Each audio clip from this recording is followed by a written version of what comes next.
نتكلم بقى ما ردتش عليا. ايه قلت لها ابعتلي رقم واتساب ولا المسموع. هي اللي حجرتني على الحيطة ما حدش بدي ترد علي. الأول قعدت نكتب لها تقول لي أوريك عشان قالت لي نعم شموخي. بعدها قلت لها اسمها ايه، ابعتلي بالله عليك رقم مصعب ولا المسموع ضروري. قلت لها لا. حجرتني على الحيطة وانا ما عادش لقيت انا وياها. البارح تلاقينا قطعت عليه الإيجار. قلت ايش الحركة هي معقولة نكلم نقول بعتلي رقم البارح انت بعتليش. لا أنا عرفني قلت لي المسموع وانا والله مستحيل أعطي رقم الواجب نفسه.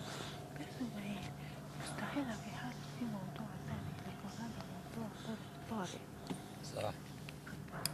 مش موضوع عادي هو. مش ماخذ الرقم أنا من هذا الزعلان لله. ايه قلت لها هذه حاجة ظرف طارئ ومضطر يعني ما فيهاش عيب. قلت لها لو عطيتي الرقم مش انتهت النظر دارت على حتى شيء. قلت لها لا وين تقولي مستحيل بتاعني بروحي تلقون الولاد وعطيتها صح. رقم المسج لأن هذا ظرف طارئ. مش هحكي لله ايه يعني بروحي لو مثلا حد يجي يقول لي مثلا بدي رقم وضع مسموع وعندي لا ما عنديش مرة اخذها منها. ما من يعطاولك ما قلتلكش دبدوبة. ما حطيتها ليش لكن قلت لها هذا ظرف غير يعني مش حاجة هيك وخلاص. مش لله كلها عليه طالبة الرقم. كانت صح. طلعت من البت البارح مش يعني قلت لك عطيهولي من لما مرته لما جلول عطاهولي الموسيقى بعد ايه نتكلم في المسموع عليه. قصدي مش بيك قديش لا مرة رحت خارج الخدمة مرة خارج الدنيا شيء توصل الرجالة ما حصلتهاش نهائي هذيك الليلة. بعت له رسالة وقلت الصبح تو نعود له عدى اليوم الصبح عاد حصلته ورقمك انت يا اخي مسموع عطيني الموسيقى حتى رقمك مش الموسيقى عطاني يجرب هو فيه وقعدت اجرب فيه انا يعطي فينا خارج الخدمة وتحويل ومش عارفة شنو. ايه ما قلت له مسكرة وما صح. سكر شحن قلت له مدايلنا تحويل هو قلت له شكله مسكر هذا مصعب.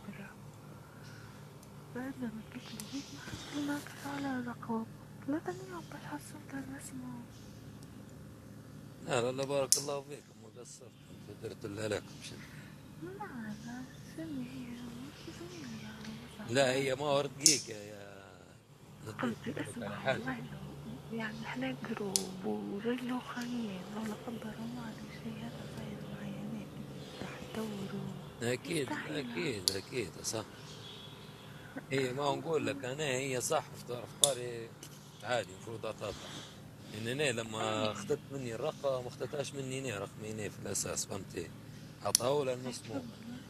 فكلمت مسموع وقلت له قصدي كيف تعطي في رقمي رقمي انا ما تعطيش. لما اعطيه رقمي وكلمتني قلت لها امان عليك ما تعطيش الرقم. تو الرقم عندك. الرقم ما يجيش ما يجيكش مش عارف مني ما تعطيش الرقم. لكن ما واحد ما يتوقعش في طروز ايوه هذه فهمتي.